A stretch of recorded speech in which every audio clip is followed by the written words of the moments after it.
রাজ্জাক সাহেবকে আপনি কাফির বলেছেন কিনা, মানে দাজ্জাল বা এরকম বলতেও শুনেছি আর কি। ওকে, আমি জাস্ট এটাতে একটা ছোট্ট করে একটা জিনিস যোগ করে আমি জামাতের এবং রাজনৈতিক প্রসঙ্গে আসবো। আমি শুধু একটু ধর্মীয় প্রসঙ্গে একটু আসতে চাই। আপনি লামাজাবিদের কথা বললেন, লামাজাবিদের অনেকেই আপনি যে নিজেকে একজন গর্বিত কট্টর সুন্নি বলে পরিচয় দিচ্ছেন, সেই জায়গায় আপনাদের বিশ্বাস এবং ধর্মাচরণে, যেটাকে ঈমান আর আকীদা বলা হয়, সেটার মধ্যে অনেক ত্রুটি রয়েছে বলে তারাও মনে করেন এবং তারা এই ব্যাপারটা নিয়ে তারা একটা অবস্থান নিয়ে থাকেন বিভিন্ন জায়গায়।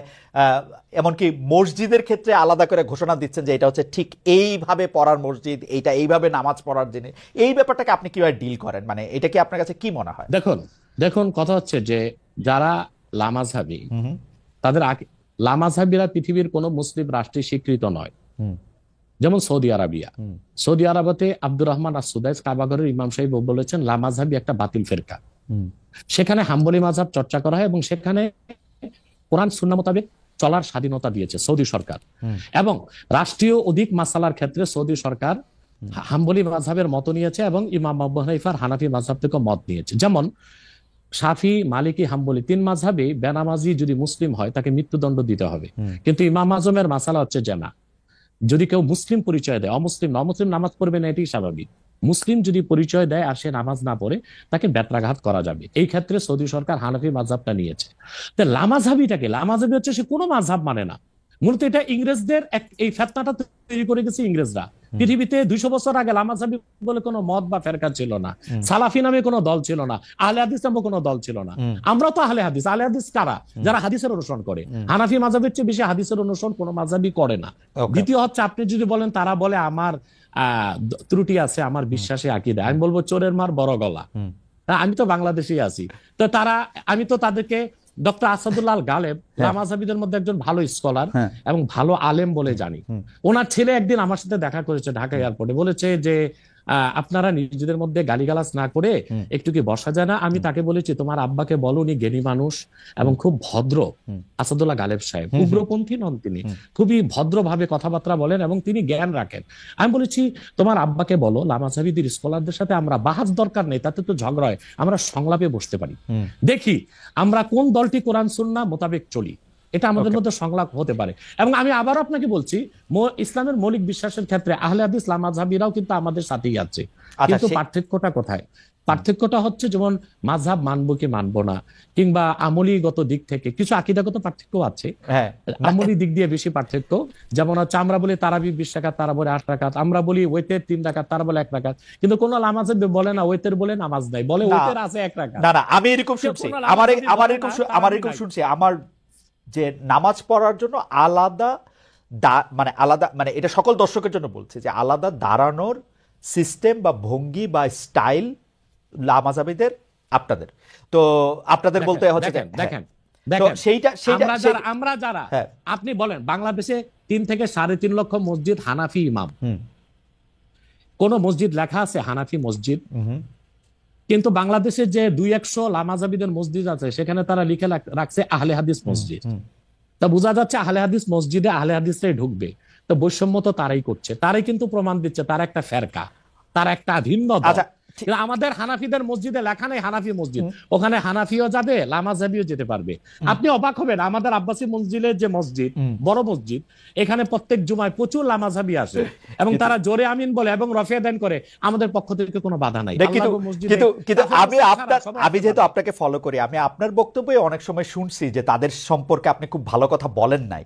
মানে আমি যদি গালাগালি নাও বলি, অনেক সময় মানে আমি এই মুহূর্তে আমি বলবো না যে আপনি যেমন ডক্টর জনাব মিজানুর রহমান আজহারীকে আপনি যেমন কাফির বলেছেন, তেমন রাজ্জাক সাহেবকে আপনি কাফির বলেছেন কিনা, তবে আপনি বলেছেন কিনা এটা বর্ণনা করতে না পারলেও তাকে আলেমদের কাউকেও অনেক বড় গালি দিতে শুনেছি, মানে দাজ্জাল বা এরকম বলতেও শুনেছি আর কি। এইটা কি ঠিক আছে? মানে আমরা লোকরা কি করবো তাহলে? দেখুন, এটা ঠিক আছে।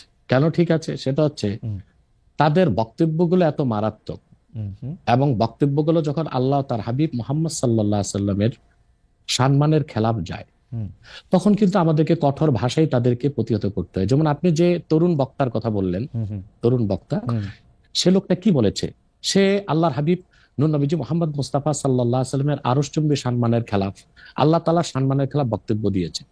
হালা শব্দ ব্যবহার করছে, এটা কি হয়? সে বলেছে আম্মাজান খাদিজা ভার্জিন ছিলেন না, আমার মাকে যদি কেউ বলে ভার্জিন ছিল না আমি মেনে নিব। সে বলেছে যে এরপর না, কিন্তু স্যার আপনার কাছে কি মনে হয় না উনি তাকে আসলে অসম্মান করার জন্য একটা ফ্যাক্ট সামনে আনছেন? না না না, এটাই আপনাদের মৌলিক বিশ্বাসের মধ্যে একটা বড় ঘাপলা। আমার সাথে আপনার কথা বলার যে শব্দচয়ন, সেটা কখনো আল্লাহ তার হাবিব সাল্লাল্লাহু আলাইহি ওয়াসাল্লামের শানে ওই শব্দচয়ন ব্যবহার হতে পারে না। আচ্ছা, ইসলামী আইন শাস্ত্র স্পষ্টে এসেছে যে দেখুন, আমি আপনাকে একটা হাদিস শোনাচ্ছি, একটা হাদিসে কুদসি। আল্লাহ তাআলা তার হাবিব, আপনি একটু, আপনার জন্য উপকার হবে, জনগণের জন্য উপকার হবে, একটা দলিলই যথেষ্ট।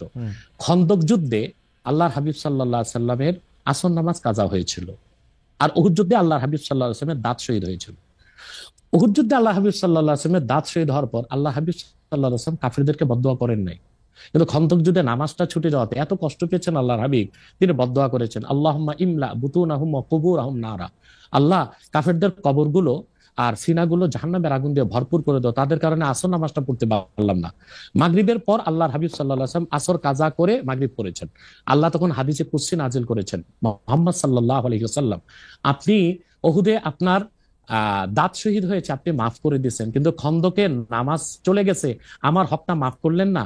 আল্লাহ সেদিন নিয়ম করে দিলেন, আল্লাহ বললেন যে আপনার উম্মতের মধ্যে কোনো ব্যক্তি যদি সারা জীবনও নামাজ না পড়ে, সে কাফের হবে না, গুনাহগার হবে, পানিশমেন্ট পাবে, কিন্তু ওয়ামান তাআনা শাআরাতাম মিন শাআরাতিকা ইয়াকফুর, কিন্তু আপনি মুহাম্মদ সাল্লাল্লাহু আলাইহি ওয়াসাল্লামের একটি চুল মোবারক নিয়ে যদি কেউ মন্তব্য করে, সে কাফের হয়ে যাবে।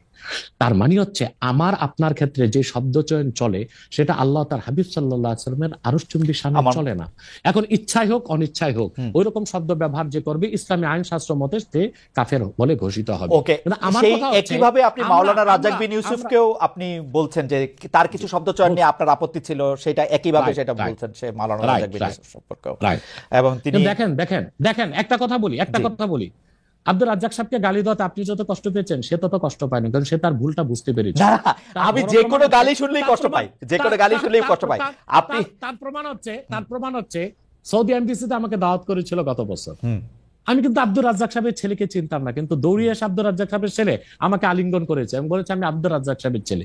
তার মানে আমরা যদি কারো ভুল ধরি, কাউকে গালি দিই, কুফর ফতোয়া দিই, সেটা ব্যক্তি আক্রোশ থেকে না, এটা তারাও জানে, এবং আমরা চাই তারা তওবা করুক, সংশোধনে আসুক। এখন যে স্কলার গুলোকে আমি কাফের বলেছি, গালি দিয়েছি, আপনার কষ্ট লাগলো, তারা আল্লাহর কাছে ক্ষমা চাইতে তাদের বাধাটা কোথায়? আপনার মতের সাথে যদি তাদের দ্বিমত থাকে, আপনি যেটা বলতেছেন সেটা যদি তারা ঠিক না মনে করে, ডিবেট করে তো আল্লাহর কসম করে বলছি, আমি তাদেরকে যে ফতোয়া দিয়েছি এটা যদি তারা খণ্ডন করতে পারে, আমি প্রকাশ্যে তওবা করব, তাদের কাছে মাফ চাইবো।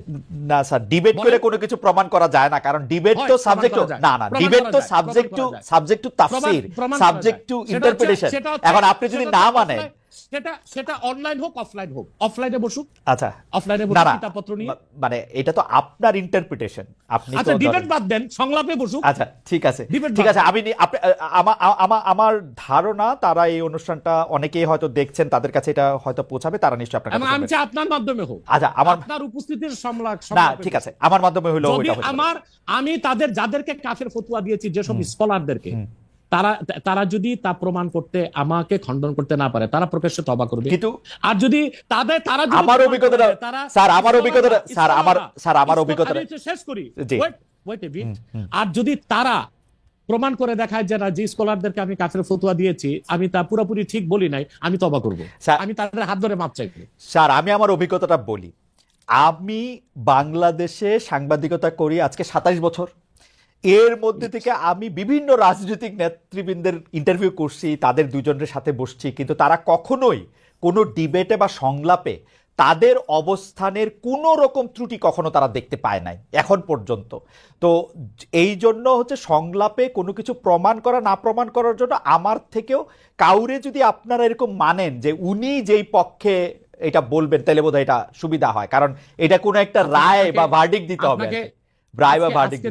না। আপনি দেখেন, সংলাপে কোনো ডিবেট না, ডিবেট হচ্ছে মুবাহাসা, সেখানে ঝগড়া হতে পারে, তর্ক বাড়তে পারে, কিন্তু সংলাপটা হচ্ছে আন্তরিক পরিবেশে দলিল প্রমাণ নিয়ে উপস্থাপন করা, এটা তো হতেই পারে।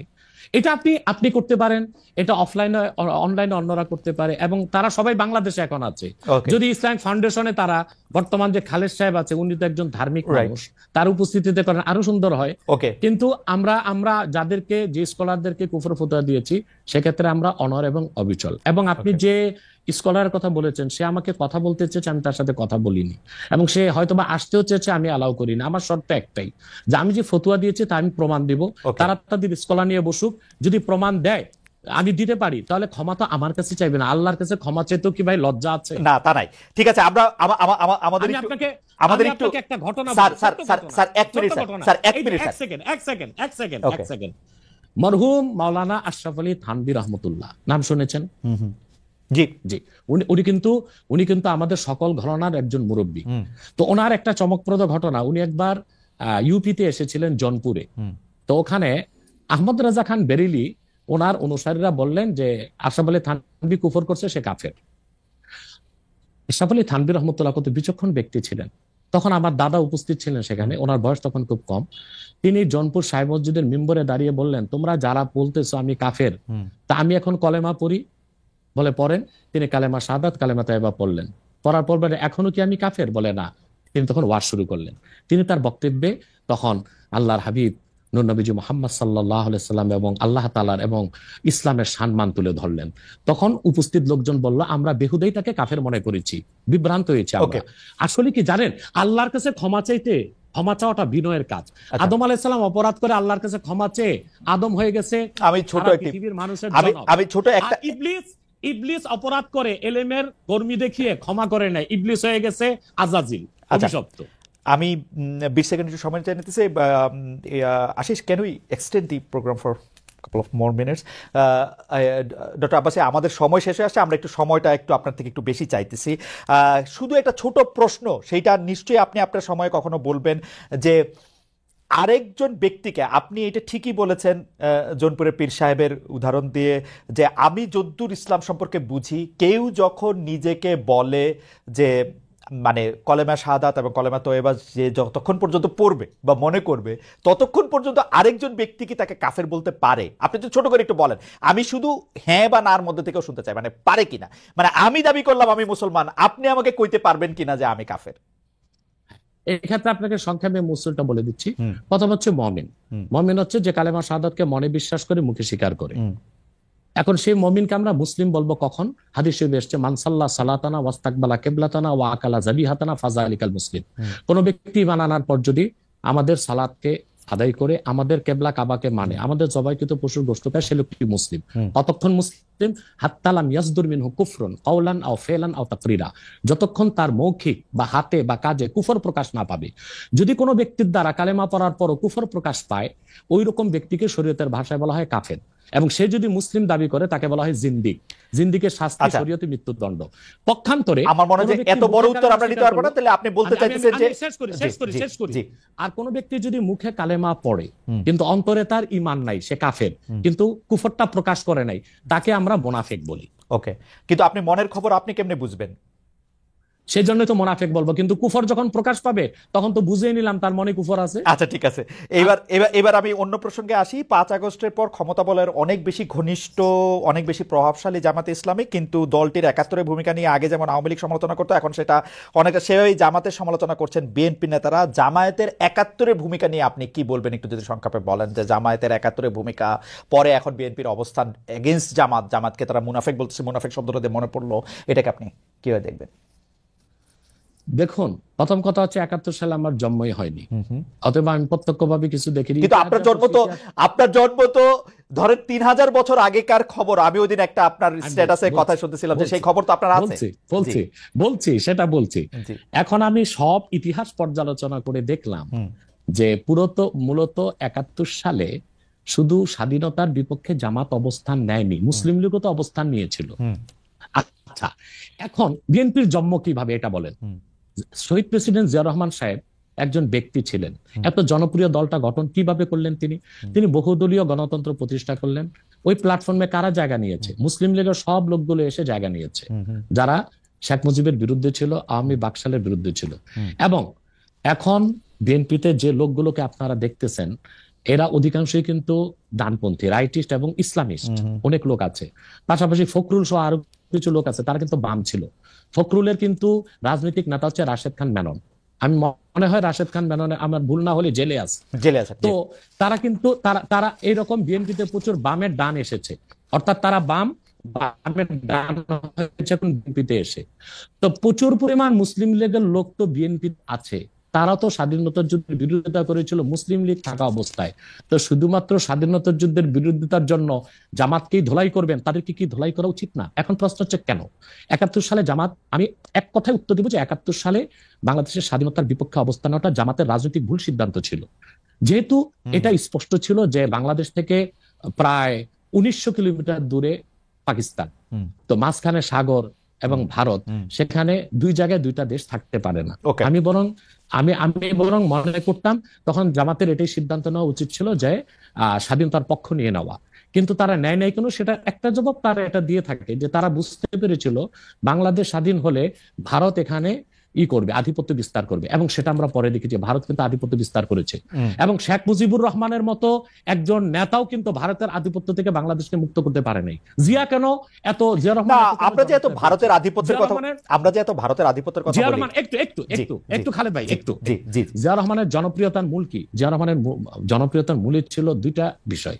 একটা হচ্ছে তিনি ইসলামী মূল্যবোধী বিশ্বাসী ছিলেন, দ্বিতীয় হচ্ছে জিয়া রহমান ভারতীয় আধিপত্যবাদের বিরুদ্ধে অবস্থান নিয়েছেন, এই জন্যই তিনি জনগণের নিরঙ্কুশ সমর্থন পেয়েছেন। এবং বাংলাদেশে এখনো বিএনপি জনপ্রিয় দল, এবং এখনো ফ্রি ফেয়ার ইলেকশন হলে প্রায় 200। আমার মনে হয় যে আপনার এই রাজনৈতিক মানে বক্তব্য নিয়ে আসলে আমার আলাদা কিছু বক্তব্য আছে, সেটা নিশ্চয়ই আমরা একদিন এটা আলোচনা করবো নাকি, ভারতীয় আধিপত্যবাদ বলতে আমরা কি বুঝি, জিয়া রহমান সাহেব এবং জামাতে ইসলামী।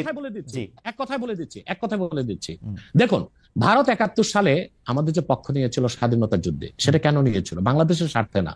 তারা 65 যুদ্ধে পাকিস্তানের কাছে শোচনীয়ভাবে পরাজিত হয়েছিল, এবং ভারতীয় ট্যাঙ্কগুলোকে ডিনামাইট বেঁধে ইস্ট বেঙ্গল রেজিমেন্টের মুসলিম সৈন্যরা উড়িয়ে দিয়েছিল। ইস্ট বেঙ্গল রেজিমেন্টের মুসলিম সৈন্যদের কারণেই পাকিস্তান জয় পেয়েছিল। আমার মনে হয় যে আপনার বক্তব্যটা ফ্যাকচুয়ালি ঠিক কিনা সেটা একটু পরীক্ষা করার দাবি রাখে। 65 সালে যুদ্ধে আসলে কে জয়ী হয়েছিল, তাসখন্দে যে যুদ্ধবিরতি হয়েছিল সেটার মধ্যে আসলে কি শর্ত ছিল, আমার মনে হয় এগুলো নিয়ে আমরা আরেকদিন আলোচনা করব না, পরে বসবো আমরা সেটা। কিন্তু ভারত কখনোই আমাদের বাংলাদেশ একটা স্বাধীন সার্বভৌমত্ব রাষ্ট্র হিসেবে টিকে থাকুক এই জন্য সে সহায়তা করেনি। আবার গ্লোবাল পলিটিক্স আমরা যদি দেখি, তখন পাকিস্তানের পক্ষ নিয়েছিল আপনার আমেরিকা, আর ভারতের পক্ষে ছিল রাশিয়া। সেইভাবে আসলে ভারত পাকিস্তান এই বাইনারিতে বাংলাদেশকে আসলে আমি একটু বলি এটা, কারণ এটা নিয়ে আর কথা বাড়ানো যাবে না। ডক্টর আব্বাস আমি বলি একটু একটা পর্যায়ে যাই আমি, তো রাশিয়া পক্ষ নিয়েছিল। আর সবসময় ভারত তো কোনো শক্তি না, এটা রাশিয়ার লেসপেন্সারগিরি করে, আর এখন আমেরিকার লেসপেন্সারগিরি করতেছে। এই জন্য তারা মূলত সদিচ্ছা নিয়ে বাংলাদেশকে সহযোগিতা করেনি 71 সালে। সেজন্য 6000 কোটি টাকার অস্ত্র তারা চুরি করে নিয়ে গেছিল, এবং সেজন্য স্বাধীনতা যুদ্ধে নিয়াজি পরাজয় স্বীকার করা দরকার ছিল আমাদের ওসমান গনির হাতে, তার কাছে না করে ভারতীয় সেনাপ্রধানের কাছে করবে কেন, ওসমানীর কাছে কেন করে না? এই সব থেকে বোঝা যায় ভারত একটা আক্রোশ থেকে এবং তার রাজনৈতিক উদ্দেশ্য অর্জন করার জন্য স্বাধীনতা যুদ্ধে আমাদেরকে সহায়তা করেছিল। পরবর্তীতে সে কি না করেছে, ফারাক্কা বাদ দিয়েছে। আমার মনে হয় শেখ হাসিনাকে 15 বছর এই ফেসিবাদের কাজে সহযোগিতা করেছে ভারত, হাজার হাজার মানুষকে হত্যার কাজে সে সহযোগিতা করেছে। অতএব এসব কেউ আমাকে প্রশ্ন করছেন, আমার মনে হয় যে আমার প্রশ্ন এটা ছিল না। যাই হোক, আপনি বলেছেন একটু না, আমার মনে হয় যে শেষ একটু কথাটা তো একটা দাড়ি কমা দিতে হবে তো ভাই। সেটা হচ্ছে, তো হয়তোবা জামাত নেতারা তখন চিন্তা করেছিল যে বাংলাদেশ একটা দুর্বল ভূখণ্ড, এটা যদি স্বাধীন হয়ে যায় ভারত আধিপত্য বিস্তার করবে, অথবা ভারত যেন আধিপত্য বিস্তার করতে না পারে, বাংলাদেশ আরো শক্তিশালী হয়ে তারপর স্বাধীনতা ঘোষণা করুক, এরকম চিন্তা ছিল কিনা ওটা জামাত নেতা বলবে। ওকে, ঠিক আছে। আমি জানতে চাইবো যে শেখ হাসিনা পালিয়ে যাওয়ার পরে অনেকগুলি বিষয়ের ক্ষেত্রে আমরা দেখেছি যে মাজার আক্রমণ হয়েছে, বাউলের আসর পণ্ড করা হয়েছে, বইমেলার স্টল বন্ধ করা হয়েছে, রাষ্ট্র থাকতে প্রশ্ন থাকতে। এইটাকে আপনি আসলে কিভাবে দেখেন? মাজার আক্রমণটাকে আসলে আপনি কিভাবে বলেছেন বা জেনেছেন, বা আপনার অবস্থান কি ছিল? বাউলের আসর পণ্ড করা, বইমেলার স্টল বন্ধ করা। দেখুন, এখানে যারা মাজারে হামলা করেছে তারা কারা আমি জানি না, বরং আমার কাছে কিছু অথেন্টিক সোর্স থেকে নিউজ এসেছে যে অনেকগুলো মাজারে ছাত্রলীগের কর্মীরাই টুপি লাগিয়ে হামলা করেছে। এখন আসলে হামলা করলো কারা, তাদেরকে চেনার আগ পর্যন্ত আমি কিভাবে আমার সিদ্ধান্ত দিব? এটা রাষ্ট্র তদন্ত করে দেখুক, ডিজিএফআই আছে, না না NSI স্যার, আছে, আমার তারা প্রশ্ন দেখুক, এটাই, তারা এটা করছে। যদি ছাত্রলীগের লোকেরাও করে থাকে তাহলেও তো এটা কাজটা খারাপ করছে, তাই না? না, মাজারে হামলা করা তো উচিত হয়নি। আপনি এটা নিন্দা জানাইছেন কিনা বা আপনি এটাকে আহ্বান বন্ধ করতে বলছেন কিনা সেইটা জানতে চাইতেছিলাম আর কি। হ্যাঁ, আমি আমার বক্তব্যে বলেছিলাম যে আল্লাহর ওলিদের মাজারগুলোতে যারা শিরক করে তাদেরকে শাস্তি দেওয়া হোক, কিন্তু আল্লাহর ওলিদের মাজারগুলোতে আঘাত না করা হোক, এটা বলেছি, বক্তব্য আছে আমার। আচ্ছা, একটা জনপ্রিয় প্রশ্ন আপনার এগেনস্টে এরকম যে আমরা ইন্ডিয়ার এগেনস্টে এত কথা শুনি কিন্তু খোদ জৌনপুরি হচ্ছে ইন্ডিয়ায়, এটার আপনি আসলে কিভাবে দেখেন? আপনার যে ডিগ্রি, যেটাকে আমরা পিএইচডি বলতেছি, সেইগুলিও আসলে ভারতীয় শিক্ষা প্রতিষ্ঠানগুলি থেকে নেওয়া, সেটাকে আপনি কিভাবে দেখেন? এক লাইনে বললেই হবে, মানে এটা একটা জাস্ট জনপ্রিয় প্রশ্ন, আমি এটাকে অনেক বেশি। দেখুন দেখুন এই জি। খুব সুন্দর করে, আপনাকে এক লাইনে তো বলা যাবে না খালেদ ভাই, হ্যাঁ। আমি 3 লাইনে বলে দিচ্ছি। সেটা হচ্ছে, আমাদের বংশটা এসেছে আরব থেকে, অর্থাৎ আল্লাহর হাবিব নূর নবীজি মুহাম্মদ সাল্লাল্লাহু আলাইহি সাল্লামের আপন চাচা হযরত আব্বাসের বংশধর। পরবর্তীতে আমাদের বংশধর এসেছে বাগদাদ, বাগদাদ থেকে এসেছে ইউপিতে।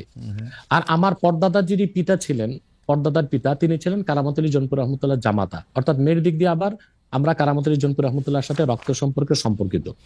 1947 সালে আমার পরদাদা জৌনপুর থেকে, আমার বাবার বয়স যখন 6 তখন চলে এসেছেন বাংলাদেশ।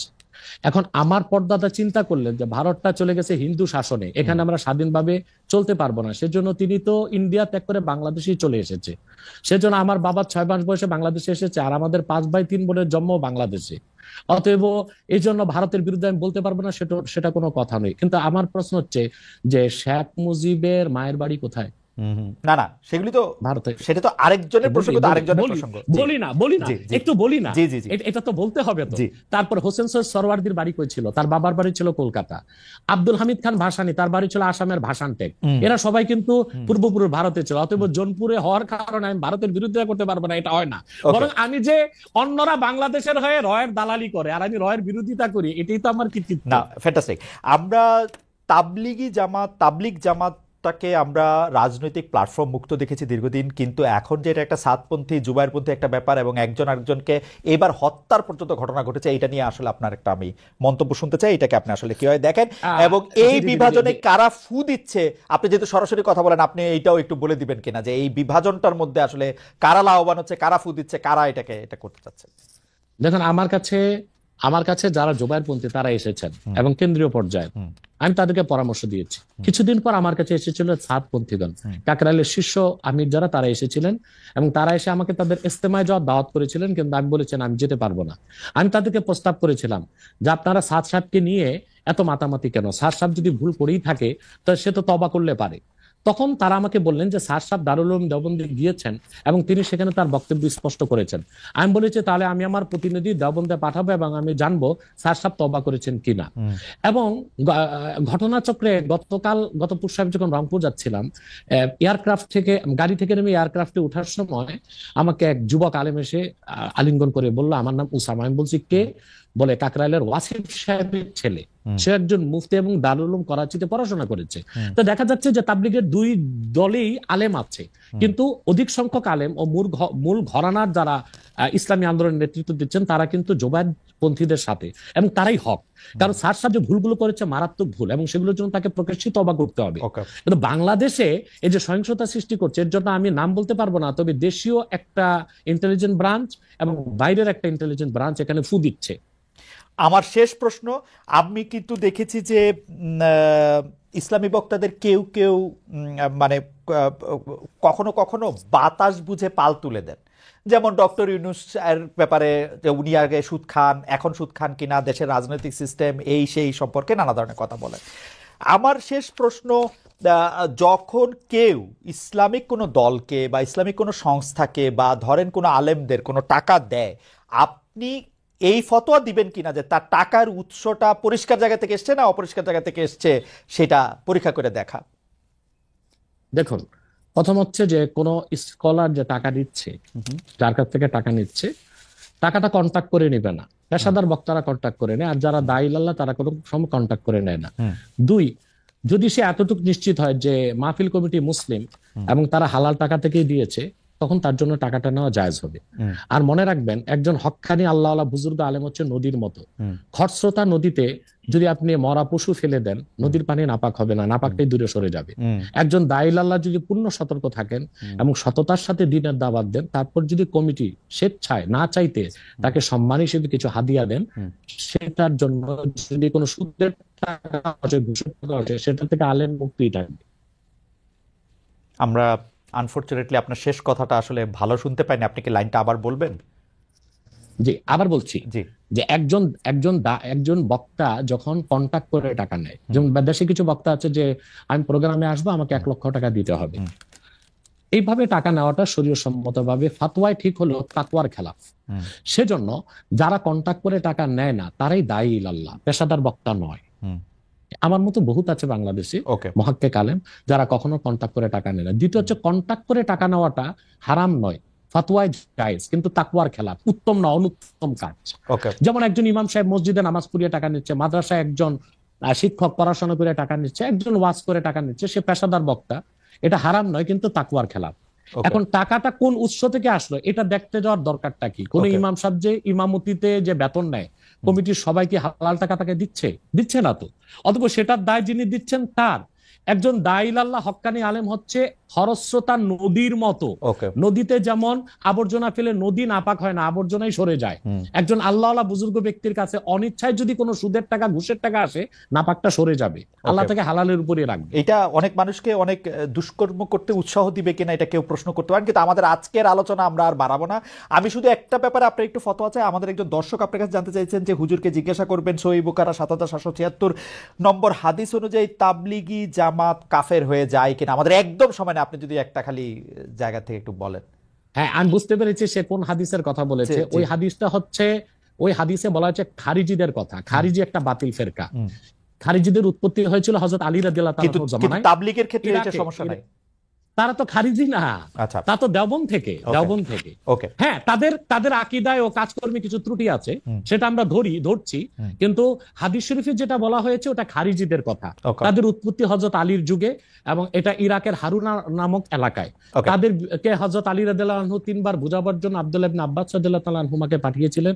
তারা বুঝ যখন মানে না, তখন যুদ্ধে এসেছে তারা, হযরত আলী যুদ্ধ করেছেন।